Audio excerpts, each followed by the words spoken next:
কৃষ্ণ ব্রহ্মার মহালীলার সত্য কেউ কি জানেন? কি সত্য? চলুন জেনে নিন।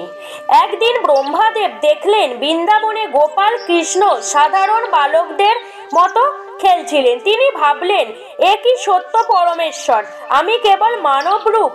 অহংকারে ব্রহ্মা কৃষ্ণের সব বন্ধু ও বাছুরদের অদৃশ্য করে ফেললেন। কিন্তু তখনই প্রকাশ পেল কৃষ্ণের মহালীলার সত্য।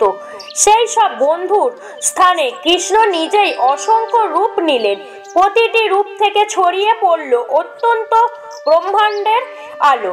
ব্রহ্মার চোখ খুলে গেল। তিনি মাথা নত করে ক্ষমা প্রার্থনা করলেন, প্রভু, আমি আপনাকে চিনতেই পারিনি। কৃষ্ণ বললেন মৃদু হাসিতে, যখন জ্ঞান অহংকার ঢেকে যায় তখন দেবতারাও পথভ্রষ্ট হয়। তাই ভবিষ্যতে তুমি মানব জন্মে আসবে ভক্তি শেখার জন্য। কারণ ভগবানকে বুঝতে জ্ঞান নয়, লাগে প্রেম ও ভক্তি। জয় শ্রীকৃষ্ণ। এই রকম ভিডিও পাওয়ার জন্য চ্যানেলটিকে সাবস্ক্রাইব করুন, আমাদের সঙ্গে থাকুন। ভিডিওটি ভালো লেগে থাকলে লাইক, কমেন্ট, শেয়ার করতে ভুলবেন না।